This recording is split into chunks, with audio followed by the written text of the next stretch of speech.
Yan guys. Umuulan. Ayan.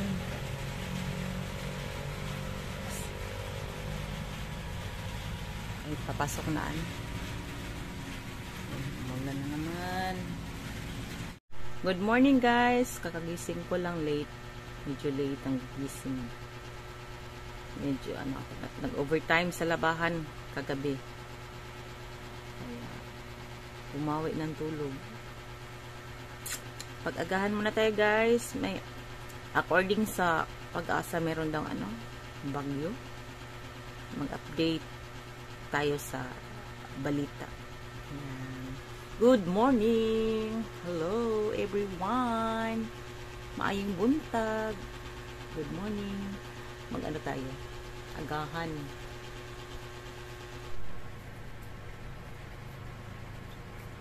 Brush tayo. Ngayon ay Wednesday, September 18. Wednesday.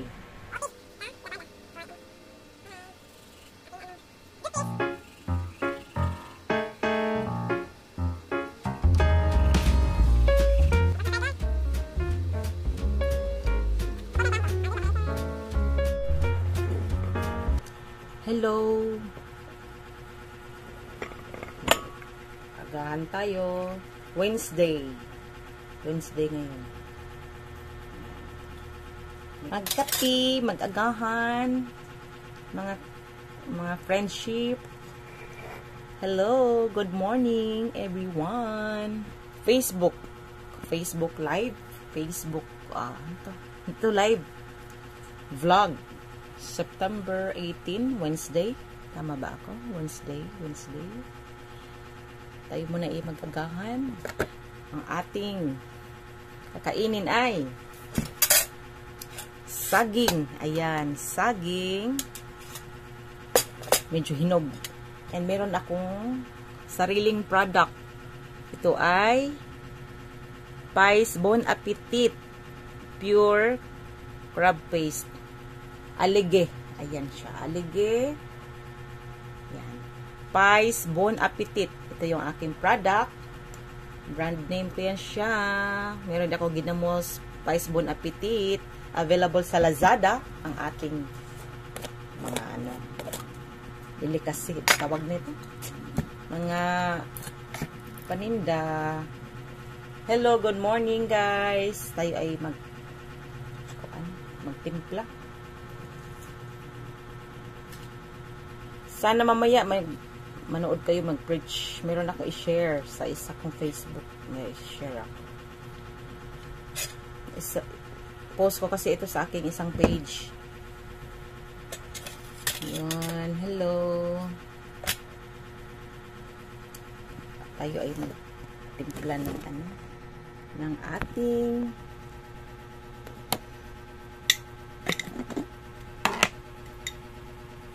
macchiato. Ito yung coffee sa mga coffee vendor machine. Macchiato, ganyan. Meron din akong cappuccino minsan. Salitan. Iba-ibang flavor ng kape.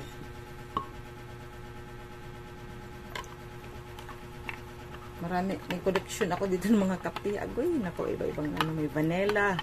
Kuha pala tayo. May mga latte, ganyan. Paano gumawa ng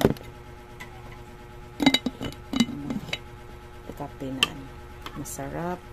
Kahit anong klaseng kape, pwede naman. Meron tayong Barako. Galing sa Batangas. Guys, pasensya sa mukha ko lumapad kasi tumaba ako. Yung ilong ko lumapad. Yung dalagap lang ako guys. Maliit yung mukha ko.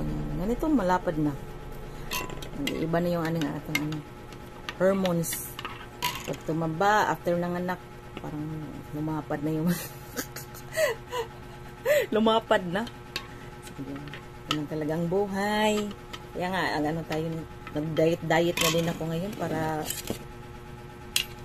bawasan tong kalaparan ng ating feslak ng ating mukha. Ito yung aking agahan for today, banana, and parisan natin ng ating sariling brand na Pies Bon Appetit. Ayan, available sa Lazada. Ilalagay ko ang link sa comment section or sa description box. Ito ay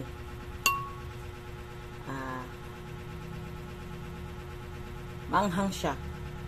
Ito yung maanghang na version.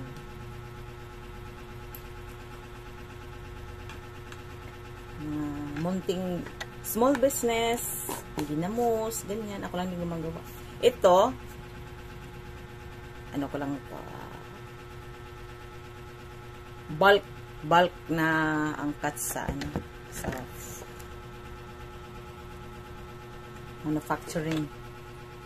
Hello, everybody. Welcome again.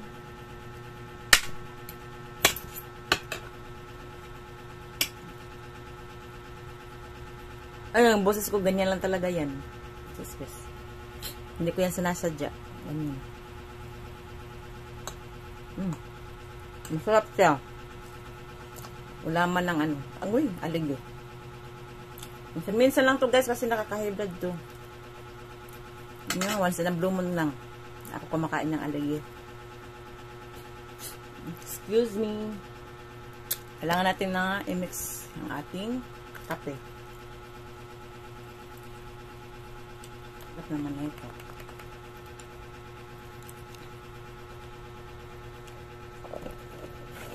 Lagyan ng milk.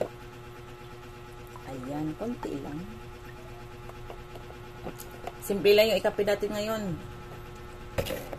Next time, bawa tayo ng latte.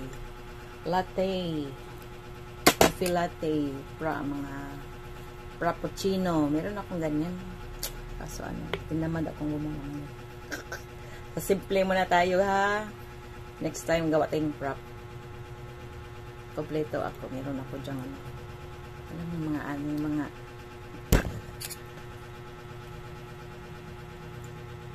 kompleto. Kaping masarap. Pagay dahan-dahan baka makalsip. Simple lang to guys. Simple lang siya. Na flavor.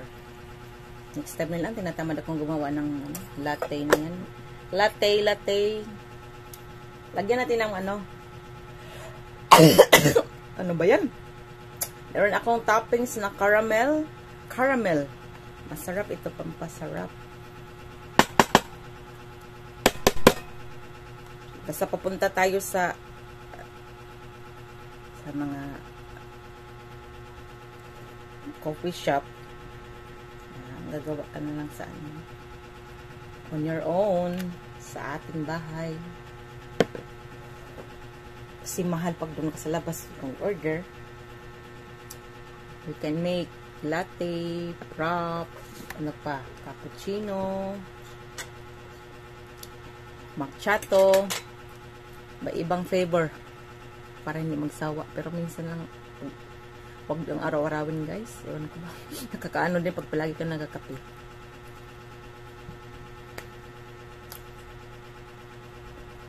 Ito pala yung ginagamit ko, low fat. 2% fat. Ayan. Mga conscious dyan. Mga hindi conscious, kahit ano lang din. Tayo nagda-diet, kaya low fat. Wala, medyo malaki yung baso, no? Pero, hanggang mamaya pa to. Sarap. Lasang caramel.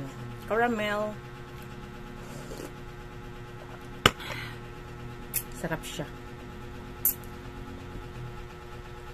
Magbalita tayo. Meron muli tayong update regarding pa rin sa ating monitor si Tropical Storm Helen with international na pulasan at sa southwest monsoon or habagat na patuloy pa rin na nagpapaulan sa malaking bahagi ng bansa. Okay. Pumasok po kahapon at around 6:30 p.m. itong si Tropical Storm Helen. And as of 4 in the morning naman kanina ay nasa higit 1,100 kilometers ito east and northeast of extreme northern Luzon. Taglay nito ang maximum sustained winds na 85 kilometers per hour malapit doon sa kanyang sentro at may pagbugso hanggang 105 kilometers per hour. At kumikilos ito west and northwest sa bilis na 25 kilometers per hour.